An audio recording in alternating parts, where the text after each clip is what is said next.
Hello and welcome to the Work for Change podcast. My name is Jean, but it's spelled like Gene. And my name is John with the silent H. Welcome to episode 22 of the Work for Change podcast. Little known secret. What's that? About 5 seconds before we started this podcast, you were just feeling up your biceps.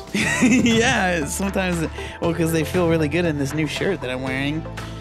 If you're on YouTube, you can see it. We finally have the Work for Change shirts are going to be available. So we're super stoked about this. So they're going to be coming out. So if you're listening to this the day that the podcast is released. On Tuesday. On Tuesday, the 26th. 26th.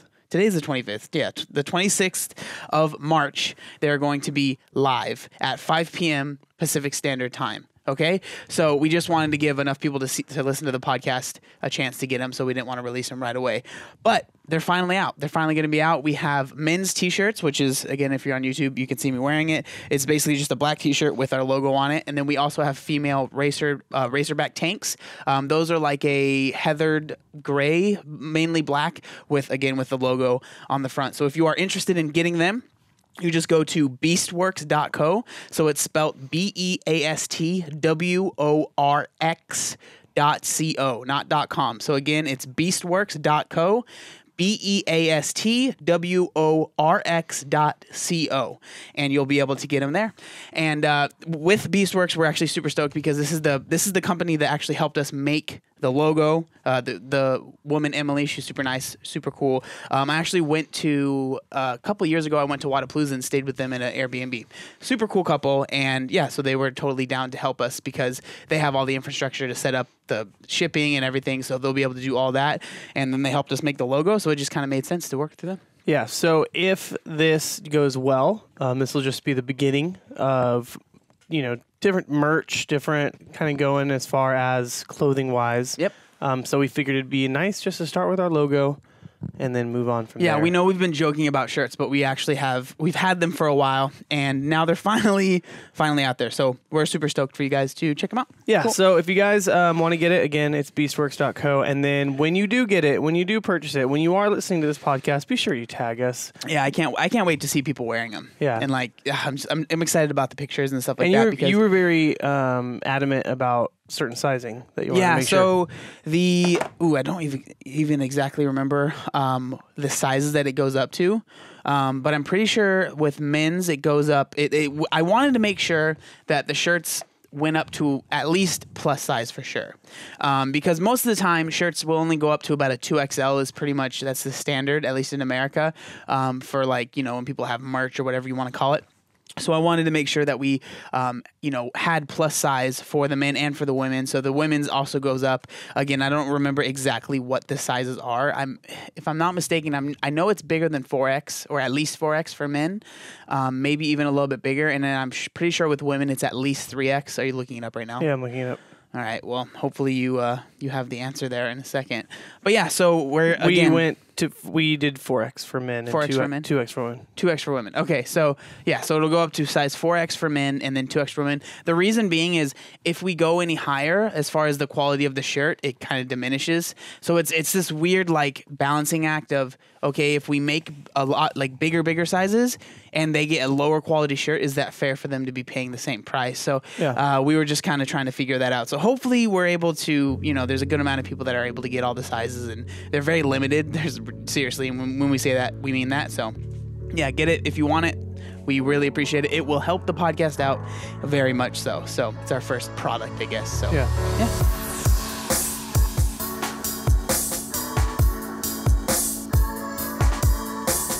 So this today, that where you're filming, if you will, or podcasting, or today recording is Monday. Yeah, is going to be the final day of the Open. Yep, official. For us, the final day of the Open was Friday. Yeah, but no for redos. The rest of the world, well, I had one redo, but for the rest of the world, I meant for this workout. What was that? What was that? Sure you did. Yes. For this workout, yes. For the rest of the world, they get until 5 p.m. today, assuming that the CrossFit Games website opens back up. Yeah, it's down right now. But for the people who are listening to this podcast pretty regularly, but also following our like Instagram and YouTube journey, we had a little competition. Yeah, we did. And the competition made its way all the way over to Craig's channel, who was on the podcast last week. It was a very well-known competition. And the competition, the way that I was considering it, the official rules was whoever won the most workouts on the first attempt. Because it's just us against each other in that competition, yeah. Exactly. So how many workouts did you come out with the V? 3. And I came out with the L. Yep. 3 times. But I got the V, the victory, the W. The W. That's what most kids. The Yeah, V is something completely different. Yeah, it is. You can only lose the V, if you know what I mean. Yeah. Hey. Yeah. No, okay, so, Jeez. however, Podcast is going downhill fast. However, the last time we looked, right now the app is down. It's super frustrating. I would love to prove it to everyone. Last time we looked, worldwide, even though you beat me at 3 workouts, the 2 workouts I beat you were a steady spanking. Yeah, because I did really bad in the third workout. Those freaking handstand push-ups got me really bad. It was bad. I ended up, because again, I can't check my phone, but I was in like, the first workout was like in the 93rd percentile. Second workout was in the 91st percentile. The third workout was the 77th percentile. So that's obviously bad for me. And that's the reason why technically right now worldwide John is beating me, but all of the scores for this last workout haven't been put in yet. And there's validated. Yeah, so there's a pretty big chunk of time in between us. So less than a minute. I'm whatever. Less than a minute. I'm Don't curious. Like it's a huge chunk of time. I'm curious to see what that does, and if that will make it so I edge you out, or if it doesn't matter and have still lost to you in the open. But according to the podcast, as of the podcast, I'm ahead of you in the world. How does that make you feel? Yeah, I'm pretty sure this is the first open that's It happened. is. Yeah. It is the first open that you've technically beat me worldwide. But again, we had our rules, and it was whoever won the workouts, and I won 3. So, it's interesting. No, honestly though, it's cool. Like we've talked about it before, but it's cool that we have each other to kind of go off of, and it's fun that like we joke around and stuff. But honestly, like it's really just joking around. It's because for me, it doesn't really matter. Like, I honestly, even if you beat me, right, if you won 3 out of the 2 or whatever, however it would shake out, I don't think it would really bother me to a point where I'd be mad, because it literally is I can only blame myself. So it's like, well, what's the point of getting mad at you for being better than me at handstand push-ups and muscle-ups? Yeah. You know what I mean? So it is what it is. The open is interesting, and obviously this year it was like really weird, and it still is kind of weird because there's going to be one coming up in October. But I will say out of it, I've definitely, I appreciate that it 100% tells you like this is what you need to work on. And like there's always, obviously I've known that I'm not good at strict handstand push-ups. Did I think that would be in the open? Probably not. So that's why I haven't worked on them. But it's very clear, like this is what you need to work on. But and then on the same time, it's like this is what you're good at, which is nice. You know what I mean? Like I did not think that I would do so well in the workout that with the 19.2 when you have to work up to the heavy cleans. Like the amount of people that didn't get to the third bar was insane. Only 5% of people I think got to the third bar. So that's like nice being like you made it. You know what I mean? So I think I really do appreciate the open for what it does there, but at the same time I don't appreciate how stressful it is. It is, and it's silly because there's no reason to be stressed out about it. Mm-hmm. If you're somebody like us, or like, I'm sure most of the people listening to the podcast, you're not going to, especially now, you're not going to the games. Yeah. The only 20 people from the Open are making it to the games because of the Open. Well, no, national champions. Oh, yeah, it's true. Oh, yeah, that's a good point. Yeah, but okay, whatever. I want to talk about that too. Yeah. But yeah, so it's funny that it stresses me out, but it's just like, because I'm somebody that no matter what I do, I want to do good at it. So that's why it stresses me out. So then, the nice thing about our gym is they give the workouts a week in advance. And so this Friday, the workout is a whole bunch of strict handstand push-ups. Yep. And I sent you a text, and I said, you better be doing RX+. And I'm going to do it. I'm going to do it. You didn't sound so sure during the text. Well, I was like, I'll try. Yeah. Well, because it's like 50 handstand push-ups. Like, it's mixed in, whatever. But, what I'm going to do is I'm going to give it a shot as far as the RX amount of reps. And then if it's taking me too long, then I'll just cut it. But I'll still do strict. Mm-hmm. So I'm practicing strict. But again, it just shows you that the Open, that's what it's for, right? To show you those weaknesses. One thing I did want to talk about, I was looking at this morning, I was looking at the leaderboard, and then I clicked on View National Champs, right? Uh-huh. And I was just like, would I beat any national champs? You know what I'm saying? Like, if I was from wherever, Zimbabwe or Madagascar or Genovia or whatever, would I be going to the games from the Open? And from what I've checked, the last time that I saw the leaderboard, I am currently doing better than 20 national champions right now. Wow. So if I was at 20 of those other countries, I would be going to the Open. So that's interesting. And then the person that's at the last place national champ is like 127,000th in the world, and some of the workouts he did scaled. Well, then he doesn't get to go. But I just think that's funny. That is funny. What do you remember? What nation? I have no idea. I cannot remember, and we can't check again because the app is down. So I would have been like a major shout out to that nation. Hey, you guys need a new need a new member? You guys need a member? Yeah. Our Work for Change podcast shirts are officially funding our airfare to relocate to Madagascar and make it into the into. I bet you CrossFit someone games. in Madagascar is listening right now, and they're really offended that you just because they're like 5,000s in the world, and they're crushing me probably. Yeah, exactly. You just assumed that you were better. Madagascar than them. is just a good name. It's just a good one to say. You know. Yeah. I typically, like, if someone's talking about like an obscure place, typically I'll say something like. I don't know. Now that I'm on the spot, I can't think.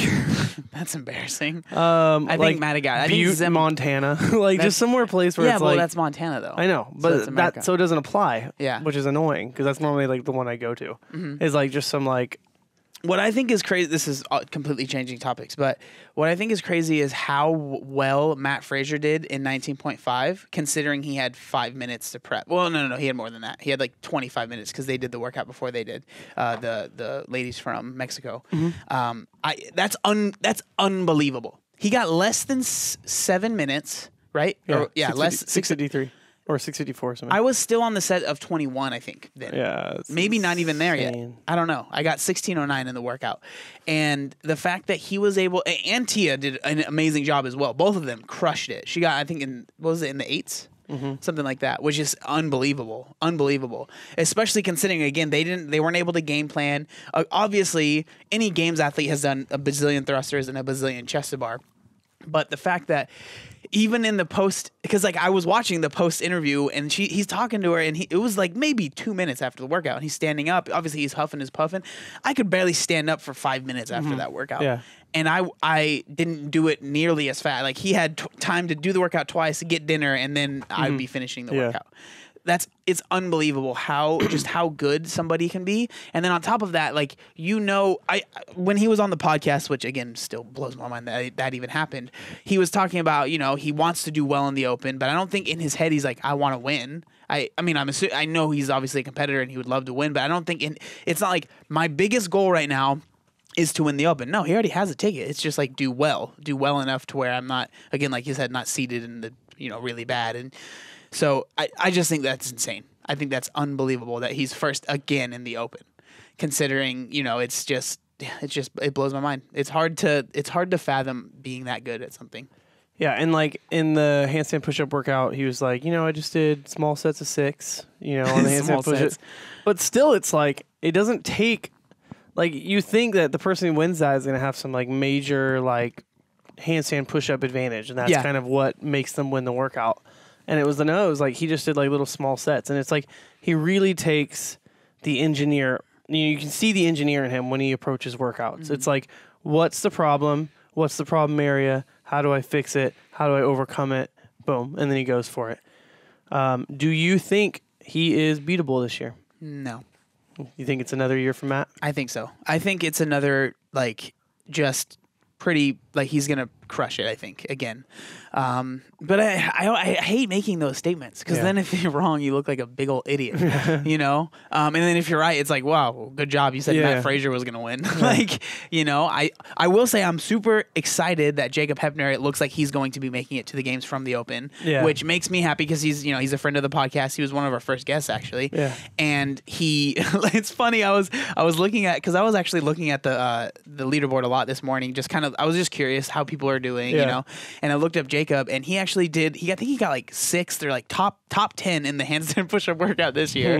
And then last year he got disqualified because of it. You know what I mean? So I just thought that was interesting. But I'm excited to see him compete, just because I mean he's genuinely just such a good dude and somebody that I like watching. So someone I'm excited to see who him. had the capacity, not to use that word, but Yeah. you know what I mean? Like, had the skill set and by all means, like, everything to win the game, or not win the games, but to compete at the CrossFit Games, like, competitively, not just hang out, but, like, competitively be there Yeah, at be up CrossFit there Games. top 10 easily. The 3 times he was at the CrossFit Games, he, like, was moving up each, time. So it'll be really cool to kind of see I'm him. excited to see him compete. I'm excited. Yeah, I think it'll be good. I know that one person I've been following that I'm not sure how it's looking. I wish I could look, but Noah Olson. So if you guys aren't familiar, Noah Olson is another guy that was on the podcast. And he just had something happen the first week where he didn't get a good place. He ended up in like 700 something in that workout, in the wall balls and in the rowing. And for him, like, that's a really bad place. That's not good. And so he's been fighting back to try and get to the top, because it's technically like top 26, I think, right now, because of the sanctioned event winners and stuff like that. So he's been fighting to get there, and he's pretty close, but it's looking like it might not happen. But I've been really appreciating his demeanor towards it, because he's been saying, like, I'm just gonna put everything I can into it, and that's all I can really do, and just like looking forward, because I mean I can only imagine. I would assume that he's gonna try and maybe do some more sanctioned events and hopefully get a first there. I don't see him not trying that, but at the same time, I know from when we talked to him, the Open was what he wanted to focus on and try and get to the games through that segue. But he's not out. Like, he's not out of contention even with this Open, because Wadapalooza, I think he got 3rd place, and someone who got 1st place at Wadapalooza? Vellner, and it might be looking to be like a national champion. And then Travis Mayer, I think, is in the top 20. Oh yeah, you're right. And then Noah Olson got 3rd place.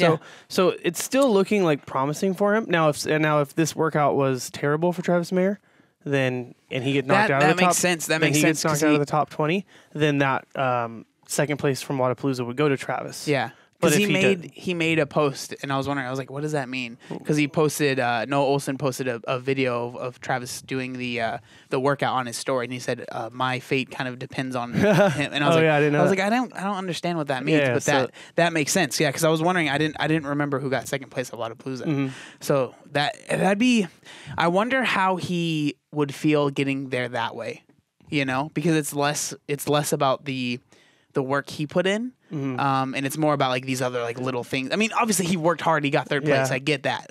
You know what I mean? I'm not saying that, but that's the crazy thing, like, about the way the sport is organized now, is like, it's less about it now. Other people's performance does affect you, and that's just like every other sport. True.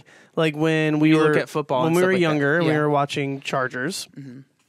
And then my mom, biggest Chargers fan in the world, right? Yeah. She would watch like the Chiefs play the Buccaneers or something, and be voting for the Buccaneers, because if the Chiefs lose, that puts the Chargers in a better. You know what I mean? And that's like pretty standard. Yeah. That's standard sports. Yeah. Sportsing. Like, that's what happens in sportsing. And then sportsings and the sportsers and stuff. Yeah. And so it's kind of cool to have that same, like, yeah, well, they didn't do this, but this person here didn't, and then so now. And then this year is just weird, because the Open should be the first thing in the season. The Open starts the season, and then all the sanctional events happen. And then now we've had a few sanctional events before the Open even happened. So there's people who already have their ticket, so their performance in the Open doesn't matter as much, but that performance and having that ticket does affect, Yeah. So it's just like this confusing year again. But I kind of like it. I like this. I like the change. I also like that CrossFit fired their media team. I'm a fan so far. Like, I didn't like not having a rule book. It sounds really negative when you say it like that. I like that they fired them. Yeah, I know. I think you need to explain what you mean I will. by that. Yeah. I'm going into that right now. So I don't. I like that they don't have jobs anymore. But do they? Yeah, they do. I know, but So I don't like that they didn't have a rule book. I think that was irresponsible. That was jacked up. That put a lot of people like kind of questioning, and it was a bad plan from them. It was just a knee-jerk reaction, and then they tried to fix it. So I think that was bad. On all accounts, that was bad. However, now that there is a rule book in place, now that people kind of know what to expect, people are able to feel more confident making things. For example, Talking Elite Fitness, our rival podcast. I like listening to them because it's obviously a topic I care about. Talking Elite Fitness is basically the update show. It's Sean Woodland, it's Tommy Marquez, right? And then you've got these people, Heber and Mars, who are now making Buttery Bros, and they're making vlogs. And so... and they're making a documentary, too. They're making the documentary, yeah. So even though technically all these things are now kind of in our competition space, all it's doing is raising the level of everyone else, right? And so now it's not everyone's... I'm going to put it crassly, and I apologize, but like now not everyone's like sucking off the teat of CrossFit HQ, right? Like everyone's like, please feed us.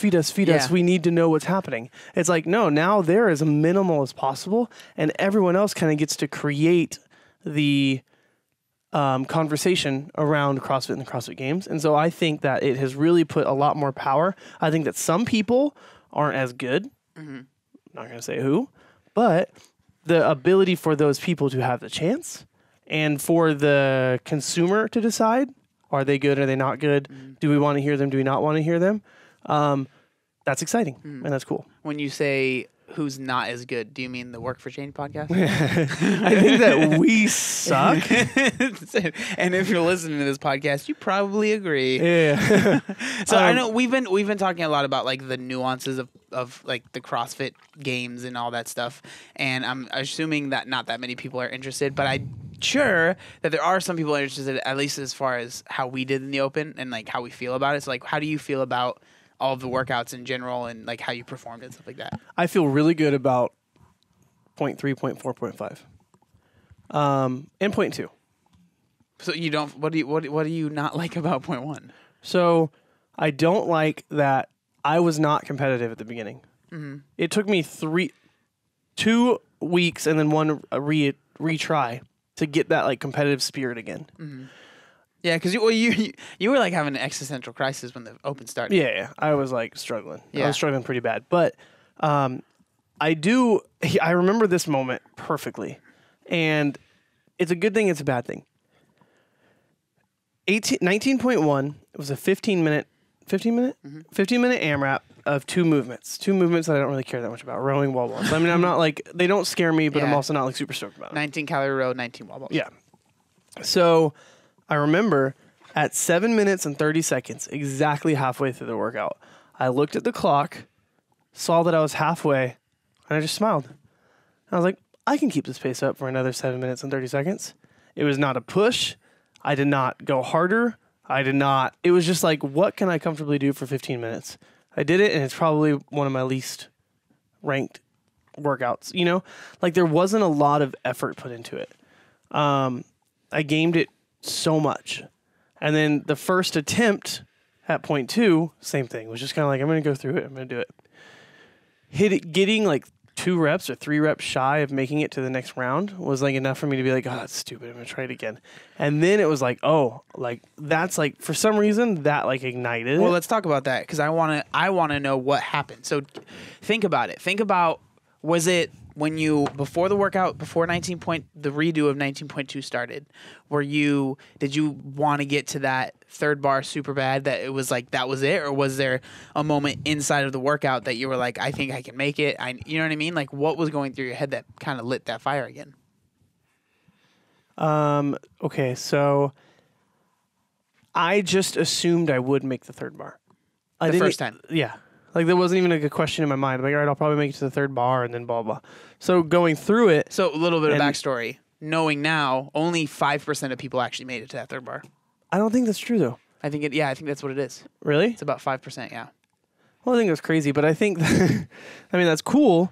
Well, I know, but I'm just saying that shows the mindset that you had probably wasn't the best because not many people were making it to that third bar. Yeah.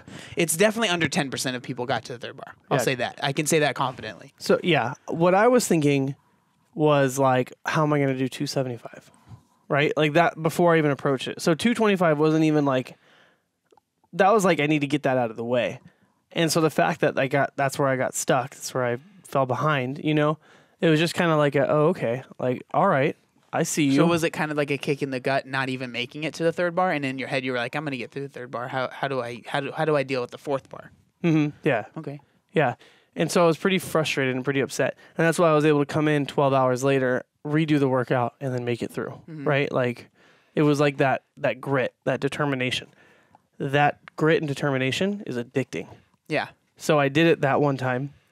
Well, like, it's not even it's addicting because it's not even the grit and determination. It's like the satisfaction of pushing laying yourself just exactly on the floor. Because there's like, you can't, when you finish a workout and you're like, there's no better that I could do. That's one of the best feelings ever. Yeah. It's one of the worst because at the moment you're literally like feeling like you're gonna die. But at like when you recover a little bit, you're like, man, I gave that everything. So ever since week 0.2, 0.5, right? Like 2.5 when I redid it, like all my workouts at the gym have gotten better. Like I've become a lot more competitive within there. Like I'm just like, I need to put everything I can. And every workout I really do feel a lot like, wow, I earned this workout. Even today, like I was not, like it's hard. Like the weekend after the open, the week after the open, it's hard. It really, your body's kind of beat up. But it was just like, I'm just going to go, I'm going to move. And it was like, okay, wow, all right, that was good. That was a good workout. I feel really good about the effort I put in. And then so that put me through week 3 with the handstand push-ups. Again, I kind of like felt like, man, I could have went harder on the box step overs because you beat me by like a minute tie break. But it was like, okay, no, that's fine. Like, I'm happy with my score. I debated all week if I was going to redo it or not. I'm like, no, I'm not going to. All weekend. 0.4 was the snatches and burpees, and that one I felt really good about. That one I was like, yeah, I really tried to put everything I could out there. And then same with 5. Like during 0.5, I said this before, like I legitimately at the same time was like experiencing Fran lung, thought I was going to throw up, and was like, am I going to poop? like, is this going to happen on the floor? Because like, it was like my whole body was just in like complete, like, what are you doing? You know? And it's funny because 1702, I mean, it is a competitive score because not a lot of people got it. Yeah. Not a lot of people finished. Yeah. But of the people who finished, like in the gym, of everyone who finished the workout on the last one, you know what I mean? Like, so of people who finished is not super competitive, but of the whole concept, like, yeah, I finished. Awesome. That's great. But like legitimately having that, like, I don't know what my body's doing right now, but I just need to keep on moving. It felt good. It really does feel good. And so I'm excited for October because it's like, I can't wait to do that again. And then plus we've got our random competitions that we're going to be doing in the middle. I'm How about you? Super How was excited about October. Yeah. Because the open's hard. I'm very, well, obviously, so with 19.1, I'm really happy with how that went. That's a good one for me. Just move. Yeah. Don't think, right? So that one was, I did really well on that one. And then in the second one, I'm really happy. Because in my head, I was like, it's going to be hard to get to the third bar. That's what everyone was saying. So I believe that. So I was like, I just want to get there. The fact that I was able to get there makes me happy. Yeah. I didn't like my strategy the first time in 0.3. 0.2. I didn't like my strategy the first time. What'd you do? I did singles on toes to bar. Oh, yeah. And I don't do that ever. I just like was like, oh, this is what people are saying you should do, so that's something I'm going to do that. And like, I don't ever do that. So it was just uncomfortable and weird. And I went in the next day and did my own thing. Yeah. So did my own workout how I would have done it if it was programmed. Yeah, You know at what the I gym mean? or something like that. Yeah. So that one was fine. I felt like I gave it everything. Like that one hurt afterwards. The first one hurt pretty bad, but it was just different. I don't know why, but it just was. The second one hurt. The second one definitely hurt more than the first one for me. 19.3. That's definitely my worst workout as far as if you're looking at the leaderboard. I'm happy that I was able to get a few, I think I got 14 or something like that of the strict handstand push-ups, and considering I never do them and sometimes I can't do them, I'm happy with that. That's one that I'm like, I don't really know if I could have done any better. So it's kind of frustrating because I did so bad, and I don't feel like I could really do much better right now. And so, it is what it is. I need to work on them. So point 4 is the one that I'm most frustrated with because I did really well in the first part. Burpees and snatches is not going to be an issue for me. And then muscle ups, the second part of that workout, I'm really happy with. The muscle ups felt really good. I just wish that I would have rested a little bit more between some of them because I ended up getting 9 in the second round and I failed probably about 5 to 6 reps. And if I didn't fail any of those, I know I would have had enough time to do the burpees and get at least a few muscle ups into the third round.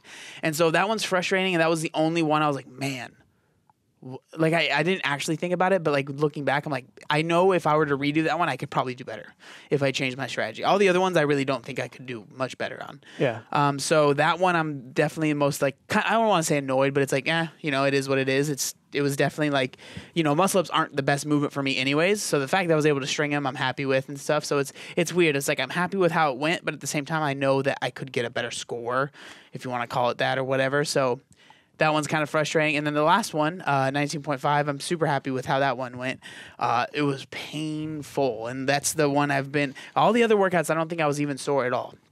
This one, I was sore, and I still am sore. My legs were sore first, and then I started noticing my triceps were freaking really sore, and then my forearms started getting really sore, and then my lats are sore. My shoulders are kind of sore, nothing too crazy there. But that one was like, woo. Mm-hmm. That one was the most painful workout by far. Everyone is saying their legs are sore, and my legs are not sore. Yeah, my legs were not sore whatsoever. Like it was my side delt, lateral delt or whatever. Like that was where it was the most sore. But I just know my body is over it. Like today we did burpees in the warm up, and those were heavy. That's just because you're heavy, John. Yeah, like the burpees were super heavy today. Put a 25-pound plate on my back. I don't know. Oh, that was me. It was called pizza.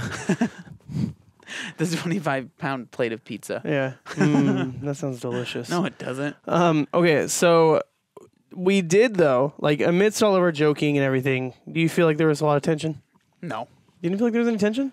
I felt like there was tension. Okay, kind of, but not to a point where it was it was good tension, I guess. I remember during the workout, the last one, because that one did determine who won, right? Yeah. And you wouldn't tell me your time, and I actually didn't even want to know it. Even if you would have been like, I'll tell you my time, I would have been like, no, I don't want to know, because I just want to go in there and push myself. And that workout had been psyching myself up the whole week in a good way. You can do this. No, I know I can do good at thrusters. I know that chest and bars aren't the best for me. So you were certain those were going to be the movements? Because you did it the next day, so it's not like you had all week to psych yourself up. Yeah, I was certain. Yeah. Because we did a workout here on Tuesday that had thrusters and chest bar in it, right? Yeah. So I went into that workout wanting to do as well as possible, and I felt like I did really well in that workout, so I was happy about that. My body was moving well. And then going into it, I was pretty confident that's what it was going to be. That's what it was. And I was like, all right, this is a lot of reps. This is more than I thought it was going to be. But, I like workouts that are higher reps. I usually do well in that. So I think that it's going to hurt bad. But I think as far as leaderboard wise, it's going to be good for me because I can push through that pain cave. And then thrusters I'm good at. Chest to bar, again, not the best at, but I'm not terrible at them. I can always squeak out some reps, you know what I mean, if I need to. So, I'm really happy with how that went. But I was right when I finished. You remember I asked you, I was like, "What'd you get?" Yeah, and then you told me, and I was like, "Cool, I won." But then I was just like, too dead to celebrate. Yeah, I just didn't. I don't know. It was. It's nice to win, I guess. But at the same time, it was it didn't matter because for me it was how hard can I push myself. That's what I wanted to turn it into. But yeah, it would have sucked if I would have lost. Mm-hmm. Even though technically, I guess if you look worldwide, I'm below you. But if you look at just head to head, I've won. So yeah, it's weird. It's kind of an interesting little. It is interesting, and it's interesting because in the gym you technically in the gym leaderboard, you're ahead of me too. But it's just all the extra people. Yeah, it's weird. It's weird how rankings work. Mm-hmm. But 2019 Open, I think, was a good success. And I'm really excited to see the rest of the CrossFit Games season play out. 2019 A. Open. Yeah. Well, I'm pretty sure that the October one's going to be called the 2020 Open. You think so? Yeah. Because it's leading into the 2020 Games. Yeah. So I think they'll just call it 20.1, 20.2. Okay, I was wondering what they were going to do there. Yeah. Okay, so with the open talk over, I kind of wanted to talk about something. So I actually just made a video on this, and I just think it's a really, really interesting topic, and I'm kind of curious about what your opinion is on it, but at the same time, I just kind of want to talk to maybe flesh some things out because I obviously, like I said, I made the video, so I already made that, but I feel like there's just so much that goes into this. So, okay, so if you haven't seen the video yet, so I just put out a video that's about morbidly obese people doing mukbangs. I pronounced it wrong in the whole video because I'm an idiot. So it's pronounced mukbang, but it's spelled mukbang. So I said mukbang, but whatever. I'm sure there's going to be tons of comments. Are you going to leave that. like an edit? I know I said Oh, it yeah, wrong. I already did that. I don't want to deal with all the comments. But so it's basically, so what these are, just what a mukbang is, if you're not familiar. I'm going to call it mukbang because you're not going to hear me say mukbang. You except just said for it. right now. Yeah, okay. for that We'll one call time. we'll call it mukbangs now, but people know we know how it's pronounced correctly. Okay. So if you don't know what it is, it's basically what it translates to is eating show, and I believe it's Korean. So in Korea, I guess it's like a popular thing to film yourself eating, and then like if you're alone or something like that, you'll watch somebody. Say if you're eating noodles and you want to watch someone eating noodles, so you feel like you're with somebody instead of being alone. So that's kind of where it came from. So there's tons of YouTubers that do them. I don't have an issue with them. That's not what the whole video was about. Did you know I was a part of one? Yeah. Okay. Yeah, I was there. Yeah, I know, but you didn't participate in it. I just thought, I didn't want to be part of it. But, It's okay. The whole video in my head was cut off. yeah, there you go. So, I mean, Just a little salty. Was I part of one? your bottom half was. Yeah. But so the video is about morbidly obese people that do mukbangs. And the first, so I kind of split the video into two parts. So there's not really two parts, but there's one group of people that I kind of focused on, which is morbidly obese people that are doing these and have no intentions of trying to lose weight. They're not stating that they're trying to lose weight. They're not trying to be a weight loss channel or anything like that. So they're just, this sounds harsh, but they're just basically eating themselves into oblivion. You know, they're just eating themselves to death on YouTube and monetizing that, and people are watching that. And then obviously there's, there's sexual things with that too, with like feeders and stuff. People that like watching very overweight women eat, guys that like are turned on by that. Yeah. Weird to me, but whatever. Anybody you do your thing. And then the other half of the people that I kind of talked about are, this one I have much more of an opinion on. But we'll talk about both of them. But the second part is people, I don't know why, but people have weight loss channels and then decide to start doing mukbangs on their weight loss channel. And they have these two types of content that literally directly oppose each other. And that just does not make sense. And it's very clear it does not work for anybody. Like, I mean, I'm sure there's outliers and stuff like that. For the vast majority, if you're trying to do a mukbang and you're trying to lose weight, it's not a good look. The reason being, I mean, you could do a mukbang, right? You could sit there and eat salad if you wanted to. But the thing is, people are on YouTube, they're monetizing these videos. So obviously, their goal is to make money. Okay, so obviously. So when Which it comes, is not a bad. no. There's absolutely. There's nothing wrong with that at all. That's my job. Yeah. I want to make that clear. There's nothing wrong with wanting to make money, but it's the way that you make money on mukbangs is because the more, so basically the higher calorie and the more gross, just greasy fried food that is in the mukbang, the more views you're going to get on the video. So if you're somebody, you're going to spend just as much time making a video of you eating a salad, or you could spend the same amount of time going to McDonald's, getting, 3,000 calories worth of food and eating it on camera. Both of these videos take the same amount of time. Salad video is going to make you, you're going to get 5,000 views. McDonald's, you're going to get 50,000 views. What do people end up choosing, right? Yeah. They end up choosing the McDonald's one. But at the same time, this is on a channel where all the other videos are about them trying to lose weight.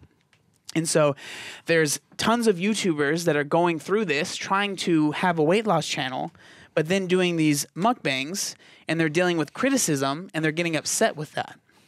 Now, I try and see both sides, and I think that it's never cool to just like leave mean comments or be, like nasty or anything like that, and I don't agree with that. But at the same time, I understand how if you're following someone to lose, they're a weight loss channel or whatever, they talk about weight loss a lot, and then they start doing mukbangs, I can see why you would get upset with that. And I can see why you would get frustrated with that. And so that's what the kind of the video is talking about. And so for me, I think that if you are planning on doing a weight loss channel and you're going to do mukbangs, you need to be very like you can't hide you have to be aware that you're going to get hate for that. And you have to be aware that that's not going to be, it's not going to be taken well. And then so that's kind of what I kind of talked about in the video. So I just curious as to what you think about it. Okay, so yeah, I think that anytime that you put yourself out there, you're always going to get hate, right?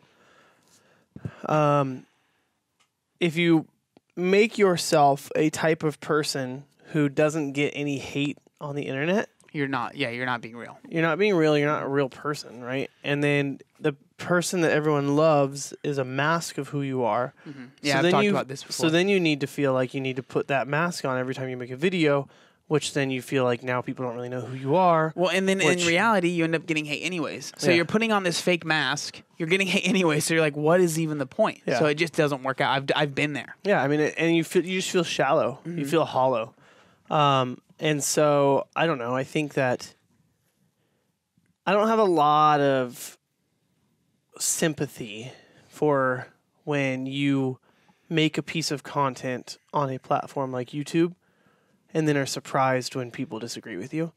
Like, because it's like that, especially when comes with the, it just comes with the territory. Mm-hmm. Well, and especially when it's completely the opposite of what all your other content is. Mm-hmm. Like if I made a video, on my second channel, which is all CrossFit related, about how CrossFit's dangerous, and I got a ton of hate, I would expect it to happen. But not only that, it doesn't need to be that polar opposite, which in that case I guess it is. But like, my YouTube channel is lifestyle and fitness, right? Fitness and lifestyle actually, and there's different. The priority is fitness, right? But I posted a video about Sam's baptism because I was part. It was like, this is cool and this is my life, so I'm gonna do what I want. It's my channel, and people were upset because they're like, we don't like, how dare you use your platform to spread your religious beliefs? Mm-hmm. And I was like, one, get over yourself. Like you just said it. It's my platform. Mm-hmm. And then two, I knew that there would be some like backlash. Like it wasn't a shock to me. So when people are shocked by backlash, especially if it's something that's like not on brand, or not only that, but opposite brand, like when it's a conflicting message, then it's like, I just don't think you should be shocked. And if you want to do that, then do it. But like, don't expect to have any real validity in your statements, and don't expect to have any real true like following. Maybe you're going to get numbers, but you're not going to have a following. Mm-hmm. You're not going to have an impact. You're not going to really make a change in someone's life, which if that's not why you're doing it anyway, if you're not doing it to help people, I think it's shallow anyway. I don't know. I've never ever watched a mukbang. Yeah, I mean, well, me neither until I started doing research and stuff like that. In fact, my least favorite part of videos is when people try food. Mm-hmm. Like, oh, this person sent me this, I'm going to try it. And then it's like 5 seconds of awkwardness, and then you hear like,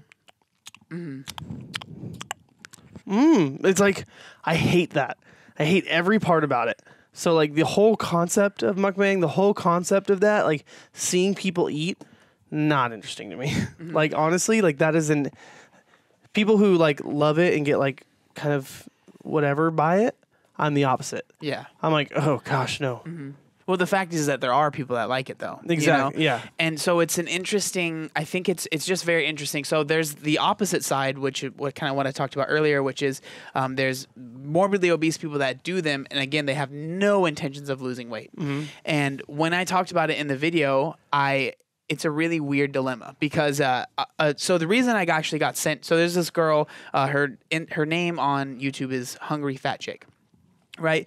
And people actually sent me her channel on one of my previous videos because they were saying like, you need, like, this girl is literally killing herself. Mm-hmm. And it's sad because the woman, I forget her name, but Hungry Fat Chick, she seems like such a sweet woman. Mm-hmm. She seems so nice, but I mean, you can see when she walks, she'll turn the camera on and kind of walk back to her seat, and you can just see how much of a struggle those 5 steps are. And even when she's sitting and talking, she's breathing so heavy, and it's like, honestly, so I was watching it with my girlfriend, and she started crying, Sharissa, because it just sucks seeing someone there in their life. But at the same time, like, they're not asking for our help. Yeah. You know, but a lot of people were saying in the comments, I was kind of reading through the comments, they were saying what we should do is YouTube needs to demonetize this channel or turn the ads off. And I understand where people are coming from, but at the same time, like, one, that lady is probably still going to be eating a lot of food, you know, in general. But it is strange that what we're seeing on YouTube is literally people slowly killing themselves, and it's being monetized, right? So should YouTube turn that off? Well, the answer I don't think is very simple, because if YouTube were to say, okay, this is unacceptable, we're going to turn ads off of this channel, or we're going to delete this channel, what they're basically saying is this person is too fat to make this content. Because if you think about it, if you're someone that's a normal weight and you're doing mukbangs, and why would YouTube intervene, right? They wouldn't. But because this person is a certain size, then we're going to intervene. Like, the amount, the amount of backlash they could receive from doing that is immense. So I truly doubt that they would do that, because they would have to go case by case and select people that are basically too fat to do mukbangs. And I just don't see that happening. And so I stated in my video, I don't know what the answer is there. I don't know what YouTube should do, or if they should do anything. Because the fact of the matter is, these people, it's not like there's just this one person that's eating themselves to death. That's a epidemic in America. Is people doing that. But the fact that now it's becoming a way to monetize it and make money off of it, it's just such an interesting thing to me. So interesting to me. I mean, it is a interesting topic, because YouTube recently has decided to demonetize the anti-vax community. And then a lot of, Facebook isn't, sharing anti-vax, and, you know what I mean? So it's interesting to where you have to draw the line, because why did they decide to demonetize anti-vax and depromote anti-vax? Because following that advice does lead to the spread of formerly extinct diseases. Exactly, right? And so it's to prevent people dying, they are demonetizing these channels. Eating is something that everyone needs to do to live. That's not a controversial subject. So when you take that thing and you bring it all the way to the extreme of someone who's morbidly obese and they're making their money by eating, it's can YouTube step in and say, hey, we don't want to promote that? But then it's well, that's just fat discrimination. And that's just, So I don't think that they can do anything. And I don't think they should do anything. Honestly. Yeah. I really don't. Because it's not I don't know. I don't know who this girl is, and I don't know what her motives are. It looks like it's just an easy way for her to make money, right? The American dream is doing what you love and then making money doing it. Right? Yeah, you know what I mean? So it's she really does have the American dream in that thing. It's just the American dream for her is life threatening. So I just think, that's definitely, it's a weird balance. It's interesting to me because I remember when I was that heavy, I wasn't as heavy as she is. I don't know how heavy she is, but she was definitely heavier than I was at my heaviest. But I remember when I was really heavy, I didn't hate, but I enjoyed eating alone more than I enjoyed eating in public. Yeah. So what I would do a lot is, in my head, the way that I rationalized it was well, I'd rather watch something and eat. So I would a lot of times get food to go, and then, you know what I mean, eat in my room. Yeah. But now that I can look back, it's because I did not like people watching me eat. I despise that. Yeah. When I'd go to restaurants and people would look at me, I did not like that. Did that stop me from doing it? No. You know what I mean? The love for food was stronger than that was. But I was somebody that, the thought of filming myself and putting it out there for people to watch, oh my gosh, no. Yeah. No way. I didn't want people to see me, basically see me doing what's made me so obese, So it's interesting because, there's different types of people. There's some people that have, at least from what she's showing, no shame in the size that she is, and no shame in obviously eating this type of food and having no issue with putting it out there. But again, would she be doing it if she wasn't making money on it? I don't think so. Would she still be eating the food? Yes. Would she be putting it on YouTube? Probably not. Well, I mean, and this could get some like major backlash, and I'm just asking questions. I'm not making any assertions or statements, but like maybe it's a literal form of self-hate.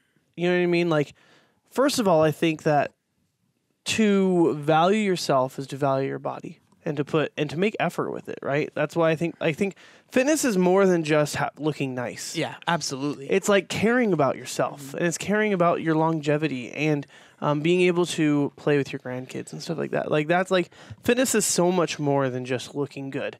And I don't like the whole looking good aspect of it. I don't care about that. If you can't do anything with it, it doesn't matter. Mm.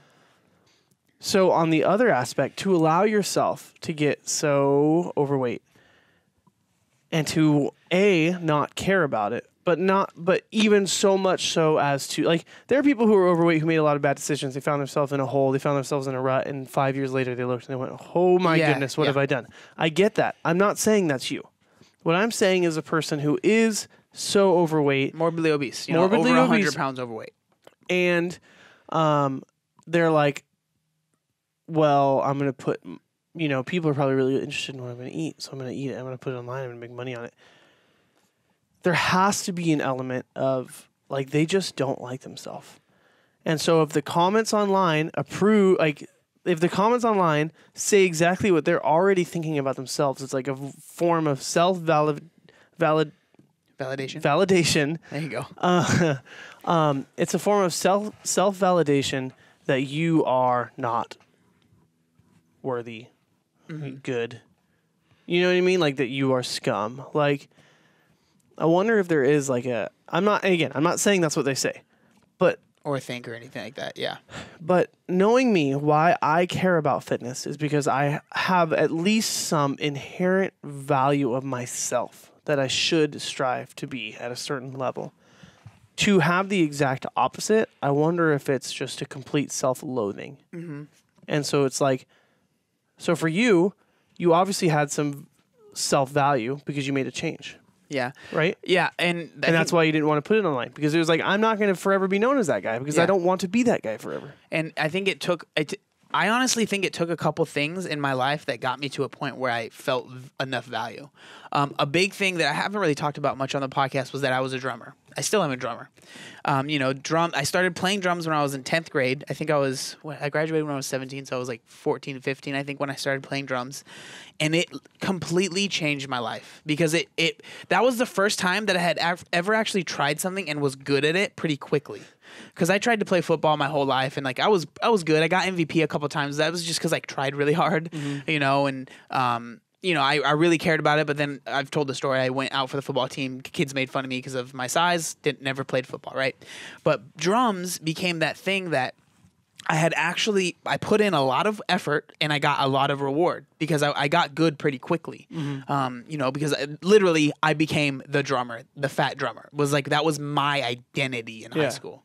And even afterwards for a while. And so I think that's actually a big part of what made it to where I had any sort of like self-love for myself, because I knew what I was capable of doing through that. Honestly, I think that's a big part of it, because there had been points where I truly, truly believed I could not lose weight. I used to make jokes saying I don't have a metabolism, like as a funny joke, when in reality it's funny now because I actually have a pretty good metabolism. I eat about 4,000 calories a day, so I just had never done it right. Like that's literally, everyone tries things, and the issue with weight loss is they try to go from 0, eating anything they want, the typical Western diet, to like 100, trying to eat, 1,000 calories a day, and they slip up and they feel like, man, I can never lose weight. But it's because you're not doing it right. Like when you start to do it right and you start to see those changes, it makes you have that, like you really do feel like you can change. And so but I remember when I was 20 years old when I started losing weight, but 19, 20 years old, genuinely thinking like, I was fine with dying before I was 40 years old. Because I was like, I've tried everything, so I might as well just eat food, enjoy what the time I have on this earth, because it's not going to be very long. Like I know that sounds like, oh, he's being so dramatic, but that's truly how I felt. Like I've said this in videos. I was afraid to be alone because I felt like I was going to have a heart attack. Mm-hmm. You know, I really felt like I was going to get to a point where I was one of those people that had to get airlifted out of their house when they die because I was so big I couldn't get out of doorways. Like that was literally the nightmare that I felt like I was going towards. So in my head I was like, well, might as well enjoy it until I get there. Mm-hmm. And so that's what I think that people that end up not losing the weight and dying just because of their size, they just kind of fall victim to that, and they never try and rise up against it. They just kind of, all right, well, you know. And what I've noticed is the more times you try to lose weight, the faster you'll give up. Yeah. Like the more you try diet, fail, that just becomes, that's your reality. And that's like, you know, the system you go through is like, well, it's been 3 days. I haven't lost 50 pounds yet. Might as well give up. Because it's just that you try so many diets. That's why, you know, I try and tell people it's not about the diet. It's not about how fast you can lose weight. It's about learning. Learn that knowledge. Learn about nutrition. Learn about all that stuff, because then you have the knowledge for the rest of your life. Yeah. That's why I'm such a strong proponent of that. That's why I hate so much of the diet culture, or whatever you want to call it, or like fitness industry or anything like that, because it's all about trying to get people quick results, which most of the time are complete BS. So, sorry, I just kind of went on a tangent there, but I mean, that translates to so many things though, because if you are completely ignorant in any subject, you will get taken advantage of. Absolutely. You will. Every subject. Yeah. If you try and go to a car dealership, you know nothing about the car, they're going to get you. Yeah, exactly. Yeah. Or if your car breaks down and you know nothing about cars and you go to the dealership or the mechanic, they're going to get you. They might. And that's why you need to have a good mechanic. But yeah, not always. You know, sorry to all the honest mechanics out there. There's a lot, but there's enough scumbags. Yeah, exactly. To make you need to know something. But that's with anything. Exactly. Literally anything. Yeah. Honestly, the majority of people in the fitness industry started off with a desire to help, and then they realized, you know, either they weren't getting followers and they gave up, or this fit tee will pay me, you know, a lot of money. Yeah. So it's like, in every aspect of your life, just what will save you is just a basic knowledge, because then you have something to fall on. So when you hear someone say something like, hey, did you know if you only do this, you'll do this? It's like, I don't think that's actually accurate. I don't think that's true. And I mean, I think it's important to point out what's important to learn, because obviously we only have enough finite time in a day to learn things. Mm-hmm. So it's like, find out what's important to you and is going to help you. And if you're someone that's morbidly obese, losing weight is obviously going to be a very huge game changer for you. Yeah. Right? And it's going to be very helpful for you. So that is obviously something that you should probably put some time in and learn. And this is coming from someone that it might seem like I know a lot now, but when I started, I literally knew nothing. Mm-hmm. Like the first day I decided to lose weight, I went to the store and bought 3 sandwiches. Yeah. Because I was like, I literally don't know anything, but I know this is better than what I would eat normally. And it was, because what I would eat normally was absolutely terrible. And I stopped drinking soda. Like it was like the most basic thing, but that's where I started. That's where I started. And then from there, I just took small steps to learn things. Mm. And that's why I'm like, so I get so passionate about it, because it seems like, you know, with the internet, it's so great because there's so much information, but also it's so terrible because there's so much information. Yeah. Because any diet you look at, there's the miracle diet, miracle this, miracle that, keto, the snake diet, which literally has people drinking their own pee. It's crazy. That stuff is wild. But like there's like anything you can think of, veganism, this, that, everything. This is the best thing. This is the best thing. And it's right. You've heard of paralysis by analysis. Yeah. And that's what happens, especially with weight loss. That's why I try and make posts, and I try and my whole identity is like weight loss that is simple. It's not easy. I'm not saying it's easy. Yeah. Weight loss is hard, but it is simple. Be in a caloric deficit and learn. That's the most important thing, is learn. Yeah, and I think that there's a wide variety, and that's okay. Like that's a good thing. But all those varieties should stem out of your basic knowledge, right? Like, so when people who know and there's nothing wrong with keto. Yeah, no. But when people who know nothing go keto, only keto, only keto ever. That's all you can ever do. It's like you're missing. Like keto is based off these foundations, which came from this basic idea. Like just learn like. And that's the importance of like learning the basic ideas. You can kind of be like, oh, okay, now I understand why keto works. Now I understand why veganism, you can be an unhealthy vegan, but the principles behind it, or vegetarian, or you can be paleo, be an unhealthy, literally, insert any diet choice. Yeah, and so it's like just as long as you have that foundation, that's huge. But again, it takes work. Mm-hmm. It takes work for change.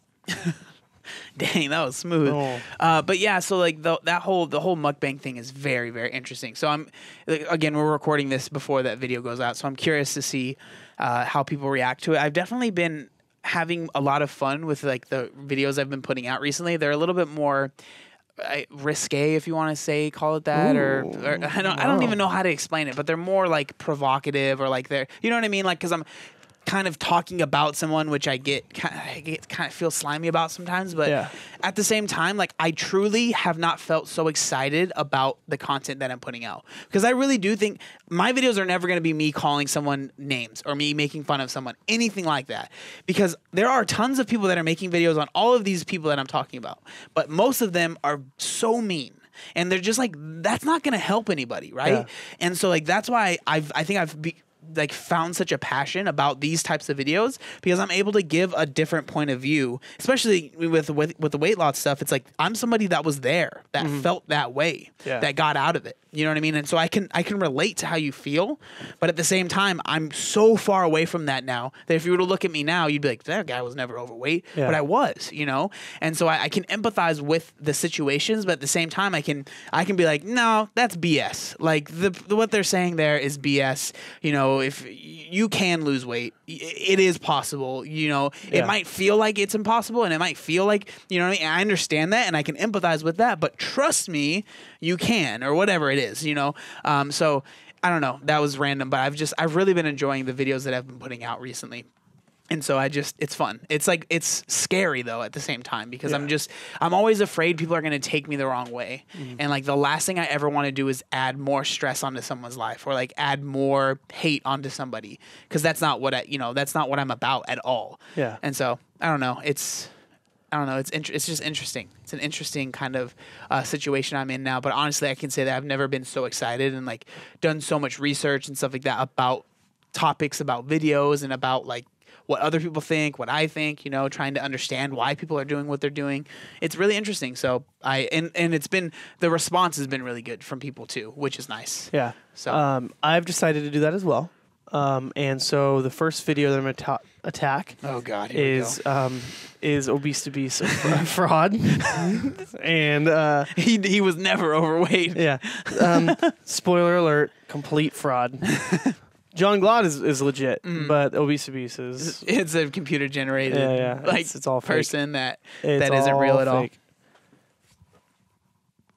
Thank you for listening to episode 22 of the Work for Change podcast. That might have been the worst ever outro. No, I think it was pretty good. Okay, bye guys. Bye.